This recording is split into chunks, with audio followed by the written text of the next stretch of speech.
Hello everyone, welcome to my channel. How are you all? Let's enter into the video.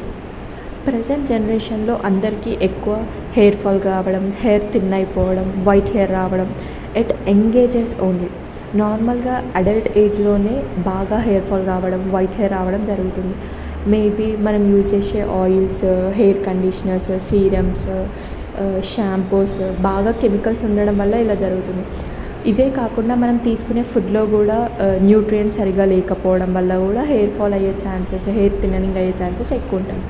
So daily మనం తీసుకునే ఫుడ్లో ఎక్కువ nutrients ఉండేలాగా చూసుకోవాలి. Like eating avocados, broccoli, nuts like brown rice, oats, almonds, walnuts, sunflower seeds, milk, eggs ఉండేలాగా చూసుకోవాలి. ఇంకా daily head massage చేసుకోవడం, వీటి వల్ల hair fall, hair thinning, hair whiter కావడం చాలా తగ్గుతుంది. Thank you. Subscribe my channel.